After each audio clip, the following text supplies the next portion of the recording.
Hello students, welcome to my channel. আজ আমরা Madhyamik grammar question banks class 10 2025 first summative evaluation এখান থেকে model set 9 যেটা রয়েছে পেজ 290 থেকে 291 এর সিন আনসিন এবং গ্রামার পোর্শনের সলিউশন নিয়ে আলোচনা করব। তো প্রথমে যে প্যাসেজটি রয়েছে সেটা হচ্ছে পাসিং অ্যাওয়ে বাপু থেকে একটা প্যাসেজ দেওয়া হয়েছে এবং এটা সম্ভবত থার্ড ইউনিট। প্রথম প্রশ্ন যেটা দেওয়া হয়েছে, how were Gandhiji's ashes brought in Allahabad to be immersed in the Ganges, যে গঙ্গায় বিসর্জন দেওয়ার জন্য গান্ধীজির চিতাভস্য কীভাবে আনা হয়েছে। উত্তর লিখতে হবে, a special train took Gandhiji's ashes to Allahabad to be immersed in the Ganges. একটা বিশেষ ট্রেনে করে গান্ধীজির এই অ্যাশেস নিয়ে আসা হয়েছিল। পরের প্রশ্ন হচ্ছে, how did people on the train react when Gandhiji's ashes were being brought to Allahabad, যে ট্রেনের লোকজনেরা তারা কেমনভাবে তাদের প্রতিক্রিয়া জানিয়েছিল যখন গান্ধীজির এই চিতাভস্য এলাহাবাদে নিয়ে আসা হয়েছিল। People on the train sang bhajans. People did not weep anymore, for they could feel Gandhiji's presence amid the flowers and songs. এটা হবে উত্তর। এবার সেন্টেন্সগুলোকে কমপ্লিট করতে হবে। প্রথমে কি রয়েছে, a huge crowd had gathered by the, কোথায় জড়ো হয়েছিল না গঙ্গার পাড়ে, সো গ্যাঞ্জেস হবে answer. Gandhiji ashes were brought ইনে, কোথায় নিয়ে আসা হয়েছিল, স্পেশাল ট্রেন।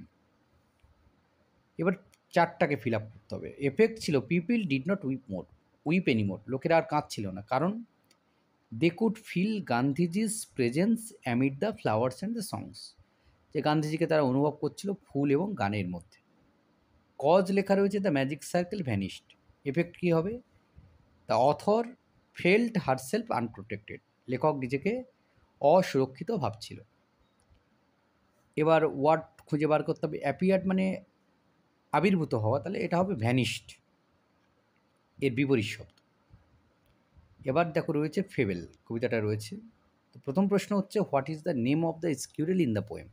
স্কিউরেলের নাম কী ছিল এই কবিতায়? The name of the squirrel in the poem is Bun, তার নাম ছিল Bun. Who had a quarrel with the squirrel, কার সঙ্গে কার স্কোয়ারেলের ঝগড়া ছিল? The mountain had a quarrel with the squirrel, পাহাড়ের ঝগড়া ছিল স্কোয়ারেলের সঙ্গে। এবার আমাদেরকে ট্রু ফলস নির্বাচন করতে হবে। The author had a quarrel with the mountain, লেখকের ঝগড়া ছিল পাহাড়ের সঙ্গে, এটা তো মিথ্যা, ঝগড়া ছিল স্কিউরেল আর মাউন্টেনের মধ্যে। The squirrel has a doubt that the mountain is very big, কাঠবিড়ালির কিন্তু সন্দেহ ছিল যে মাউন্টেন খুব বড়, এটা ফলস হবে, কারণ কাঠবিড়ালি ছিল একেবারে ডাউটলেস ছিল, কোনো সন্দেহ ছিল না। এবার দেখো রয়েছে রিডিং কম্প্রিহেনশন আনসিনে কী রয়েছে, অ্যালবার্ট আইনস্টাইন সম্পর্কে বলা আছে। আমরা পড়ে নিই, তারপর আমরা এর প্রশ্নগুলোর উত্তর করব। যে Albert Einstein, the genius was born on 14th March 1879 in the German city of Ulm. যে অ্যালবার্ট আইনস্টাইন, এই মহান মানুষটি, তিনি জন্মগ্রহণ করেছিলেন 1879 14ই মার্চ জার্মানের ইউলেম নামক শহরে। At the age of 2.5 Einstein still was not talking, মানে আইনস্টাইনের বয়স যখন 2.5 বছর ছিল তখন সে কিন্তু কথা বলতো না। As he was a late talker, his parents were worried, যেহেতু তার কথা বলতে এরকম খুব দেরি হচ্ছিল, তার বাবা মা ভীষণ চিন্তার মধ্যে পড়ে। His mother thought him to be a freak, তার মা ভাবতো এ মনে হয় পাগল।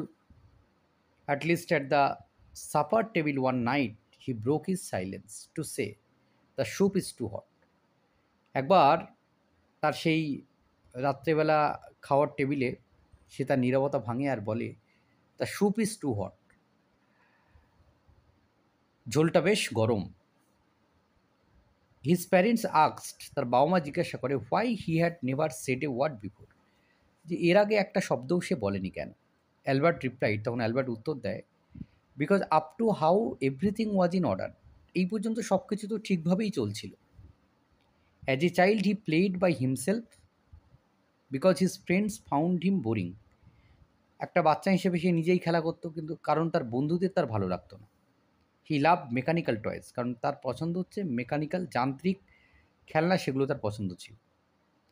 When he saw his newborn sister, যখন সে তার নূতন জন্মানো বোনকে দেখে, মাজা, হি সেড, সে বলে fine, but where are her wheels, কিন্তু তার চাকা কোথায়? A headmaster once told his father, একবার এক প্রধান শিক্ষক তার বাবাকে বলেছিল, whatever profession he choose, মানে যে পেশাতেই সে যাক না কেন, he will never make success at anything, কোনো কিছুতেই কিন্তু সে সফল হবে না। He went to high school, সে হাই স্কুলে যায়, in Munich, score good marks in almost every subject, প্রত্যেকটা বিষয়ে সে ভালো নম্বর পায়।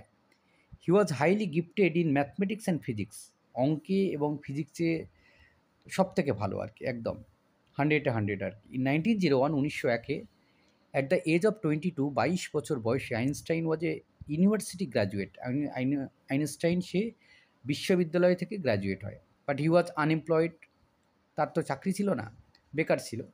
হি finally secured a job in 1902, 1902 একটা চাকরি সে পায় as a technical expert in the patent office in বার্নের পেটেন্ট অফিসে টেকনিক্যাল এক্সপার্ট হিসেবে। In 1903 he married a girl named Mileva, 1903 সে বিয়ে করে মিলেভা নামক একটা মেয়েকে। He got world fame when he published his general theory of relativity which provided new interpretation of gravity. যখন থিওরি অফ রিলেটিভিটি প্রকাশ পায় তখন কিন্তু সে বিশ্ববিখ্যাত, তার খ্যাতি হয়।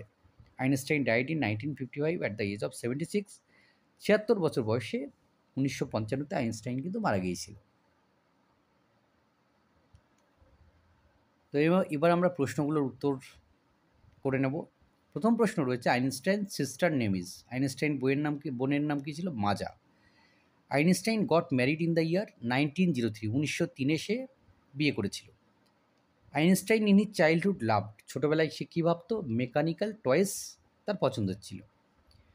প্রশ্ন রয়েছে, প্রথম প্রশ্ন, what were Einstein's first word, আইনস্টাইনের প্রথম শব্দ কী ছিল? Einstein's first words were, the soup is too hot. What did Albert's headmaster tell his father, Albert আইনস্টাইনের প্রধান শিক্ষক তার বাবাকে কী বলেছিল? Albert's headmaster told his father that whatever profession he choose he would never make success at anything, মানে সে যে পেশাই পছন্দ করুক না কেন সেখানে সে কিন্তু সফল হবে না। এবার ট্রু ফলস রয়েছে, সঙ্গে supporting statement. At the age of 2 Einstein was able to talk freely, 2 বছর বয়সে আইনস্টাইন কথা বলতে পারতো, এটা ফলস হবে, কারণ at the age of 2.5 Einstein still was not talking, 2.5 বছর বয়সেও সে কথা বলতো না। Einstein was famous for mathematics and physics, অঙ্ক আর পদার্থবিদ্যার জন্য সে বিখ্যাত ছিল, এটা true. He was highly gifted in mathematics and physics. এবার শব্দগুলো, অ্যান অ্যাবনর্মাল পার্সনকে আমরা কী বলে থাকি? ফ্রিক বলে থাকি। রিলেটেড টু মেকানিক্সকে আমরা বলি মেকানিক্যাল। এবার গ্রামার রয়েছে, gold is precious metal is use to make ornaments, noun in opposition করতে হবে, তাহলে gold a precious metal comma is use to make ornaments. The boy wrote the answer was incorrect. Adverbial phrase কী করতে হবে? The boy wrote the answer incorrectly,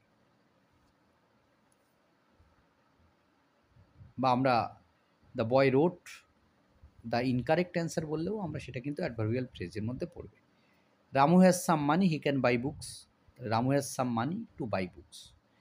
it was a walk it was agonising, adjective clause কী হবে? It was a agonising walk.